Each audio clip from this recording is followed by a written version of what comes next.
It began like any other quiet evening at home, until the ground beneath me shifted.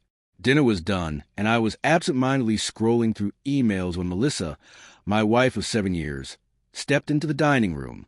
She carried a tension that instantly unsettled me, her fingers tapping against her phone in a nervous rhythm. Something was wrong, though I never could have guessed the weight of what she was about to say. She took a seat across from me, eyes downcast, voice uncertain. "I need to tell you something. I'll be gone a few days with Ryan." For a moment, I just stared at her, waiting for the punchline, waiting for her to smirk and admit she was joking. But Ryan wasn't just a name. He was the ex, the one I thought had been buried in the past. Hearing her pair his name with a trip knocked the air out of me. My brain stalled, refusing to accept that my wife, my partner, was calmly telling me she was leaving town with a man she once loved. Her lips pressed tight. She didn't flinch, didn't retract her words. She sat there, braced for impact, while silence swallowed the room whole. My chest tightened until it felt like it might cave in, but I forced myself to keep control. Losing my temper would only give her the excuse to call me jealous, paranoid, insecure. I wouldn't hand her that weapon. Finally, I asked one question. "Why?" My voice was steady, though anger burned under the surface. Melissa slipped into her explanation like she had practiced it a dozen times. A work trip, connections Ryan could offer. Nothing to worry about. She spoke in a tone so casual it turned my stomach. She wasn't covering up her betrayal. She was dressing it up as logical, even reasonable.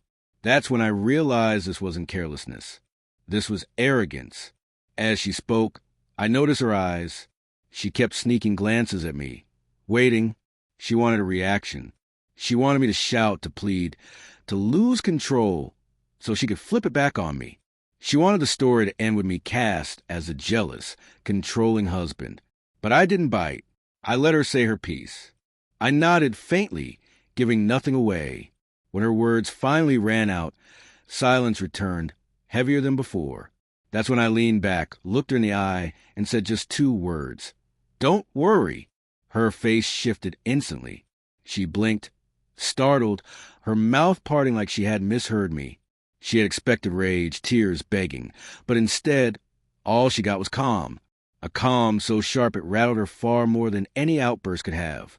"Don't worry," she echoed, her voice shaking. I gave her nothing.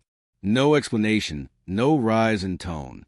I held her gaze, then turned back to my emails, as if her confession had never existed. That's when she realized the balance had shifted. I wasn't clinging anymore. I wasn't the desperate man she assumed would fight tooth and nail to keep her. My calm unsettled her in a way fury never could. The rest of the night, she circled me like a storm. She pressed, probed, raised her voice, tried to ignite something, anything. Was I angry? Did I even care? Did I still love her? But I stayed still. My silence, my 2 words, loomed over every attempt she made. The less I reacted, the more unsteady she became. By morning, I had already made my choice. I didn't wait for her to finish packing for her so-called trip. While she showered, I packed my own bag instead. I left divorce papers on the kitchen counter with a simple note. "Don't worry, I'm done." When she came out and found them, her face drained of color. But by then, I was already gone, walking out the door with my head held high. Melissa believed she could flaunt her ex, play games with my emotions, and still come back to me waiting. She was wrong. The moment she mentioned his name, she ended our marriage herself. My 2 words only sealed it. It wasn't shouting. It wasn't begging. It wasn't a scene. It was certainty. And sometimes the most powerful ending isn't born of chaos, but of quiet resolve. 2 words. Final. Absolute. The moment you step away forever.